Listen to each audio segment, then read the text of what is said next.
Hey everyone, I'm Anisha. So as I was politely introduced, I am a developer advocate at Amazon. I just want to start by saying it's really inspiring to be here, to meet some of the awesome members of the React community that make it the success it is today. I actually learned React many years ago by watching doing one of Kent's courses and watching it, obviously. So it's been awesome to meet him. Enough about me. Today, I am here to tell you a story. Once upon a time, in a land not that far away, there lived a very talented React developer named Ella. Ella was known throughout the land for the beautiful UI she created. But this wasn't enough. Ella wanted to become the best developer in the world. And she knew there was only one person who could help her with her task, her trusted advisor, Ducky. Now, Ducky wasn't your ordinary rubber duck. When Ella spoke to Ducky, her code-related woes were magically solved. And I'm sure some of you might be able to relate to the rubber ducking method. So she asked Ducky, oh Ducky, what must I do to become the best coder in the world? And that's when the solution magic came to her. I must achieve the fabled 100% test coverage. So Ella, clearly after some AI-powered plastic surgery, armed with her keyboard and a cup of coffee, set off on her task. Ella's journey towards the perfect code coverage began with enthusiasm. She looks very happy there. She used the might of Jest to write tests for each component, capturing Jest snapshots along the way to help her get there. However, soon the snapshot tests became very cumbersome. She made intended changes to her components, which caused the snapshots to break. With every modification, a snapshot would cry out, "You've changed, Ella, you've changed." And Ella would just roll her eyes and say, "You know what? I just renamed a button. It's not like I switched to Angular." And then, like most developers, she would proceed to press the U button multiple times in a fit of frustration. One rainy evening, as she stared at Ducky, she thought, there has to be a better way to do this. And in that moment, an epiphany came to her. Storybook. And so she began learning. Lesson number 1. What is Storybook? How many of you here use Storybook? Okay, so most of you know, so we can close your eyes for about 2 minutes. And those of you who don't know what Storybook is, keep them open. Storybook is an open source front-end workshop for building, testing, and documenting components. Anyway, we can skip past that. Getting started for her was really easy. First, you had to add Storybook to an existing project by using the init command. And this would set up the project with all the dependencies and configuration file. Then to write a story, all she had to do is create that .stories.js file, either as a JS or a TS file. And that was what defined all the stories for her component, and a story is what captures the rendered state of the UI. So those stories were written in component story format, or CSF, and Ella wrote her stories in CSF 3.0. She ran a Storybook implementation, and I'm going to attempt to show it to you. Here we go. So this is what Ella saw. So you may notice the different tabs up there. So controls is what allows you to interact with the components dynamically, so you can experiment with configurations.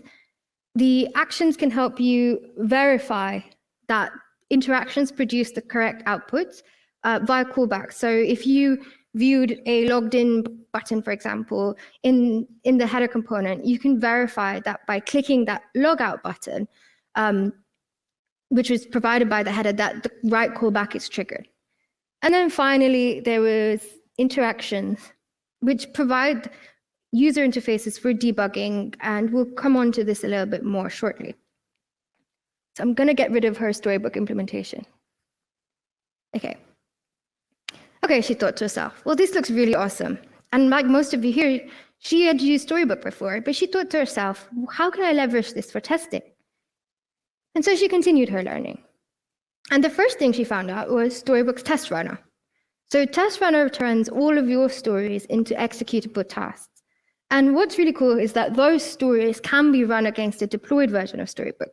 So you can configure the test runner to run against tests on a CI environment, for example, with GitHub Actions or whatever CI tooling you use. Just like with Jest, you can pass it the coverage flag.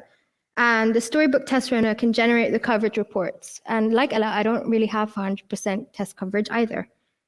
So the test runner is powered by Jest and Playwright. And what it does is it verifies that a story runs correctly without any errors. So it renders correctly without any errors. And that all the story's interactions and the assertions pass as intended. So what we'll look at next is those interactions. So you can simulate user behavior using this play function. So the play function is a small snippet of code, very small as you can see, that runs after a story finishes rendering. So once the story loads in the UI, it simulates the user's behavior and verifies that underlying logic. For example, make sure that when there's a button, you click it, and that's basically what that play function does. So under the hood, the stories interaction add-on mimics Kent Stodd's testing library. So you heard from him, it's in his Epic stack, and Storybook uses the same thing. So if you're familiar with testing library, you'll be right at home using the play function of Storybook. So, Storybook provides an official add-on for accessibility as well, powered by Axe, which automatically detects all the WCAG issues. So you can enable accessibility testing with the test runner as well. So when you execute the test runner, for example, when you run yarn test Storybook, it will run not only those interaction tests and the Storybook renders that run the tests, you can also run an accessibility audit in addition. So you may have configured accessibility tests, which you may have configured for any component. So what it does, it starts by checking for issues by transversing the DOM, starting from the story's root element, and generates that detailed report based on any issues it finds. Now, you might be thinking to yourself, but why can't I just use a linter-based accessibility report? Well, this tool, accessibility, transverses the DOM to find those issues encountered. So, next thing she found out was you could actually use Storybook for end-to-end testing. So Storybook seamlessly integrates with additional testing frameworks like Cypress and Playwright. So you can have a comprehensive end-to-end testing solution. So by leveraging the CSF, you can write those test cases that simulate the user interaction and verify the behavior of individual components within the Storybook environment. So let's take a look at this story. So this story is checking, okay, can I get the email test ID? And then I will expect that to have Cinderella@disney.com. And then once I've got that, I'll make sure I can check the password. Her password obviously is Glass Slipper. And then click the button, and I should expect her account to be ready. So how does this look? And let's take Cypress as an example.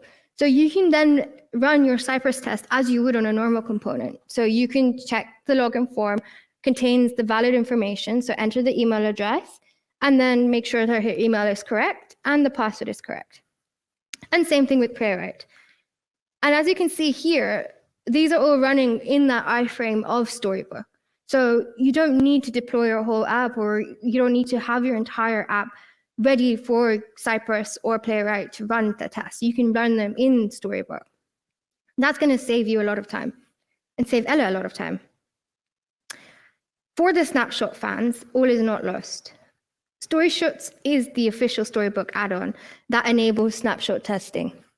And you may, for those of you who've been using Storybook for a while, you may recognize it as this was actually the original testing tool for Storybook.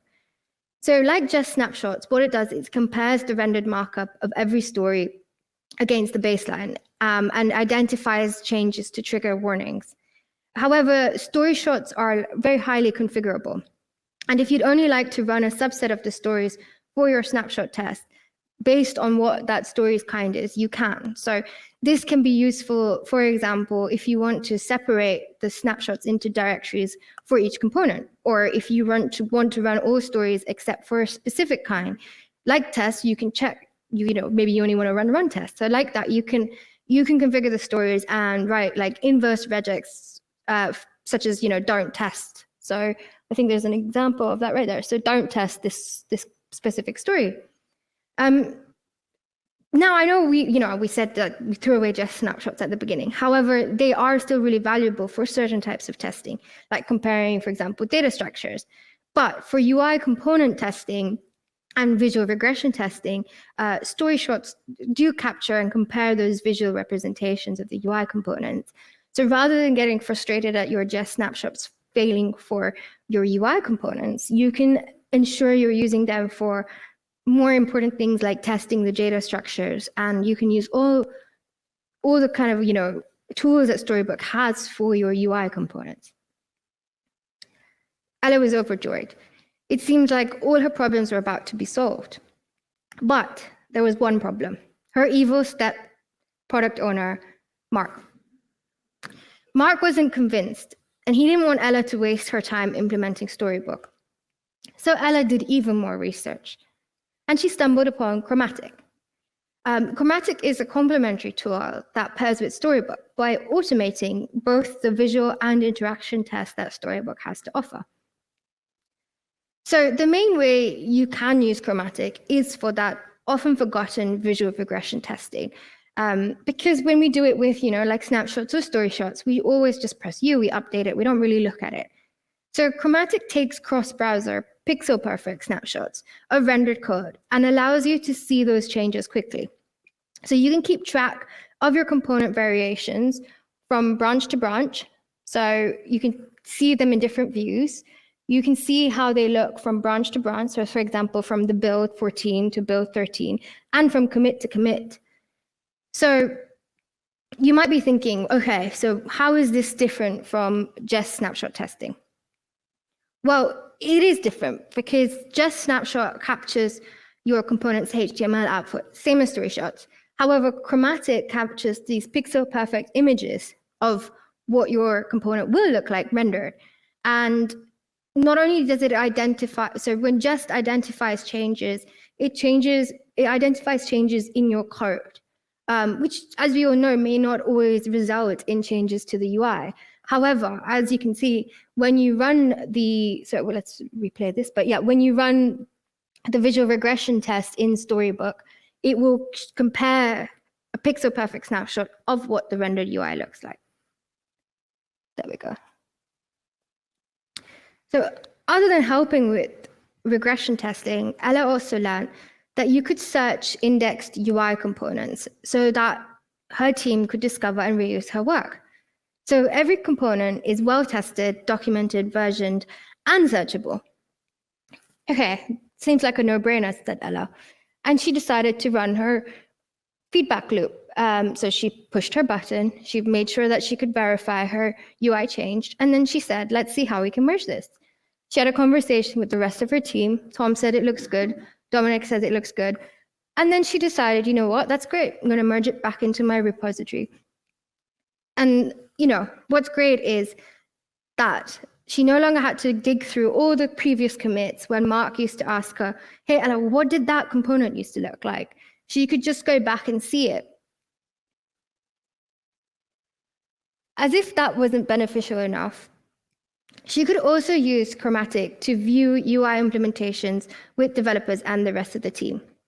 Since Storybook automatically publishes to Chromatic, oh, sorry, I think my slides have skipped a. So that's, yeah. So you could, get UI feedback often.